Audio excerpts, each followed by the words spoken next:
Brazilian educator, activist, and theorist Paulo Freire, born in 1921, was influenced by his experiences of growing up poor and hungry. This relationship between social class and knowledge became the foundation of his groundbreaking educational methods.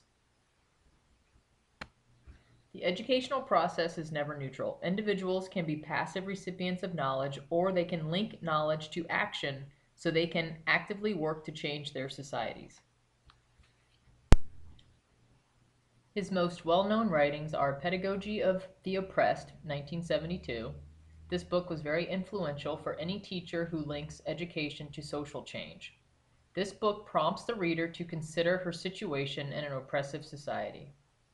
His other book, The Politics of Education, 1985, examines adult literacy and humanistic education. Freire's popular educational concepts are the banking system and problem posing. The banking system discusses the teacher-student contradiction, and I will read an excerpt from Chapter 2 describing this concept. And problem posing emphasizes critical thinking for the purposes of liberation. It's an alternative to the banking system. Excerpts from Chapter 2 of Pedagogy of the Oppressed. A careful analysis of the teacher-student relationship at any level, inside or outside the school, reveals its fundamentally narrative character. This relationship involves a narrating subject, the teacher, and a patient listening objects, the students. The contents, whether values or empirical dimensions of reality, tend in the process of being narrated to become lifeless and petrified. Education is suffering from narration sickness. The teacher talks about reality as if it were motionless, static, compartmentalized, and predictable. His task is to fill the students with the contents of his narration, contents which are detached from reality, disconnected from the totality that engendered them and could give them significance. Words are emptied of their concreteness and become a hollow, alienated, and alienating verbosity. Narration with the teacher as narrator leads the students to memorize mechanically the narrated account. Worse yet, it turns them into containers, into receptacles to be filled by the teachers. The more completely she fills the receptacles, the better teacher she is. The more meekly the receptacles permit themselves to be filled, the better students they are.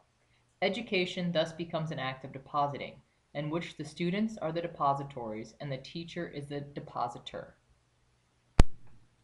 Instead of communicating, the teacher issues communiques and makes deposits, which the students patiently receive, memorize, and repeat. This is the banking concept of education. In the banking concept of education, knowledge is a gift bestowed by those who consider themselves knowledgeable upon those whom they consider to know nothing, projecting an absolute ignorance onto others. A characteristic of the ideology of oppression negates education and knowledge as processes of inquiry.